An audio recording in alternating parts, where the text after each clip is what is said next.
Turkish Istanbul class frigate in Bangladesh navy.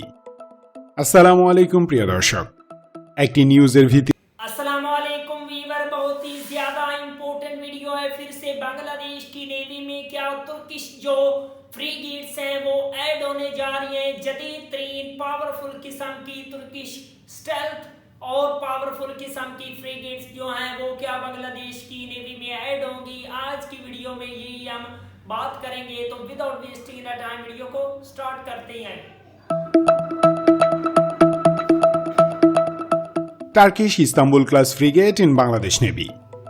আসসালামু আলাইকুম প্রিয় দর্শক, একটি নিউজের ভিত্তিতে বাংলাদেশি ডিফেন্স কমিউনিটি খুব উত্তেজিত। বাংলাদেশ নেভি তুর্কি ইস্তাম্বুল ক্লাস ফ্রিগেট কিনতে যাচ্ছে। গত কয়েকদিন ধরে এটি রীতিমতো ট্রেন্ডি নিউজ। আসলেই কি তাই? চলুন দেখি টার্কিশ ফ্রিগেট কেনার এই খবরটি কতটুকু বাস্তব ভিত্তিক।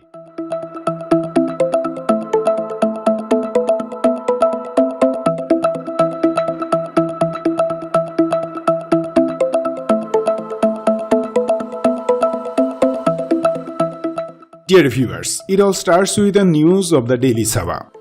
এখানে দেখতে পাচ্ছেন তুরস্কের অন্যতম শীর্ষ দৈনিক ডেইলি সাবার রিপোর্টের স্ক্রিনশট।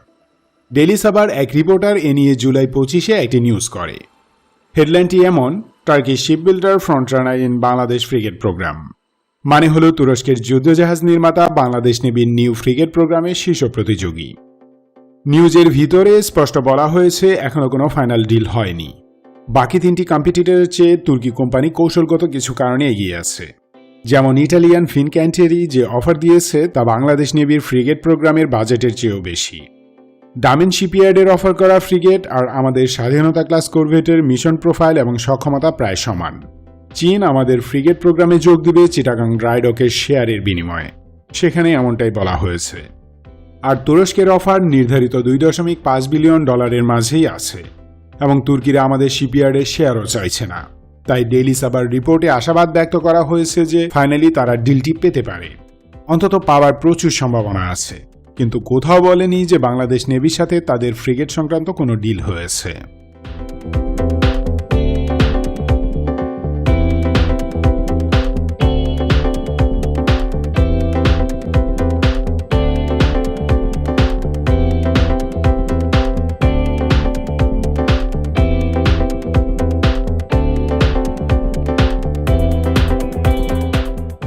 প্রিয় দর্শক, ফ্রিগেট প্রোগ্রাম নিয়ে চীনের সাথে একটি ডিল হবার কথা ছিল।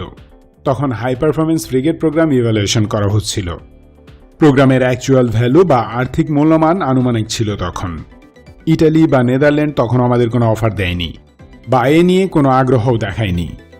পরে বাংলাদেশ যখন চীনের বাইরেও অন্যান্য পার্টনার সার্চ করে, তখন ইটালি, ফ্রান্স, নেদারল্যান্ড, তুর্কি আগ্রহ দেখায়। এটি আগের এক ভিডিওতে বলেছি। আপনারা জানেন বাংলাদেশ সরকার এবং নৌবাহিনীর একটি টার্গেট হচ্ছে বায়ার নেভি থেকে বিল্ডার নেভিতে পরিণত হওয়া। এর অর্থ হচ্ছে মেজর সারফেস শিপ মানে যুদ্ধজাহাজ বিদেশ থেকে না কিনে বেশিরভাগ দেশেই নির্মাণ করা। সম্ভব হলে এক্সপোর্টও করা যেতে পারে। আর বিল্ডার নেভি হতে হলে প্রয়োজন প্রযুক্তি, নেভাল শিপ বিল্ডিং নলেজ বা যুদ্ধজাহাজ নির্মাণের হাতে কলমে জ্ঞান, দক্ষ জনবল এবং আর্থিক সক্ষমতা। এখানে টেকনোলজি ও বিল্ডিং নলেজ এই দুটি ক্ষেত্রে আমরা পিছিয়ে আছি। তবে বেশ কিছু সুদক্ষ জনবল আছে আমাদের। তাদেরকে ফ্রিগেট বিল্ড করার জন্য প্রয়োজনীয় প্রশিক্ষণ এবং হাতে কলমে শিক্ষা দিলে আরও দক্ষ হয়ে উঠবেন। কারণ ইতিমধ্যে খুলনা শিপইয়ার্ড 90% দেশীয় জনবল দিয়ে দুর্গম ক্লাস এলপিসি তৈরি করতে সক্ষম হয়েছে। তাই আমাদের প্রয়োজন এমন একটি পার্টনার যারা আমাদের প্রযুক্তি এবং প্রশিক্ষণ দুটোই দিবে। এদিকে বাংলাদেশ আর্ম ফোর্সেস দিন দিন ন্যাটো স্ট্যান্ডার্ডের ইকুইপমেন্টের প্রতি আগ্রহী হচ্ছে। Maximum armaments and weapons platform standardise করা হচ্ছে ন্যাটো স্ট্যান্ডার্ডে। চাইনিজ ফ্রিগেট ন্যাটো স্ট্যান্ডার্ড নয়, তাদের নেভাল আর্মামেন্টসও ন্যাটো স্ট্যান্ডার্ড অনুযায়ী ম্যানুফ্যাকচার করা হয় না। রেডার, সেন্সর, ইলেকট্রনিক্স তো অবশ্যই নয়। কিন্তু নেদারল্যান্ডস, ইটালি, তুর্কি সবাই ন্যাটো সদস্য এবং এদের উৎপাদিত সকল অস্ত্র সরঞ্জাম ন্যাটো স্ট্যান্ডার্ডের।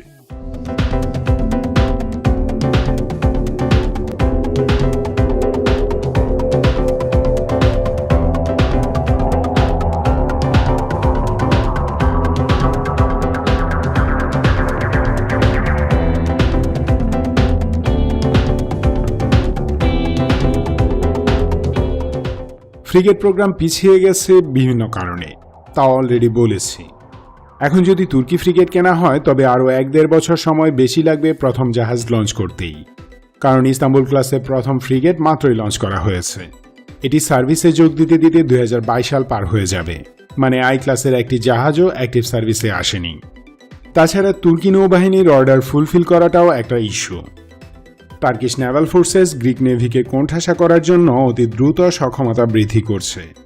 जबरदस्त किस्म की वीवर बांग्लादेश की नेवी के लिए तुर्किश फ्रीगेट्स साबित हो सकती है और बांग्लादेश की नेवी को भी जिस तरह फिजाइया को मॉडर्न करने की नीड है, इसी तरह बांग्लादेश की नेवी को भी मॉडर्न करने की नीड है और इसमें पावरफुल किस्म की फ्रीगेट्स जो हैं उनका होना लाजमी है। और तुर्किश फ्रीगेट्स जो हैं वो बहुत ही ज़्यादा शानदार हैं और लाजमी तौर पर तुर्की से बाय करके बांग्लादेश की नेवी को और ज़्यादा मजबूत करने की नीड है। फ्रीगेट्स को लाना चाहिए, इंशाल्लाह ऐसा होगा।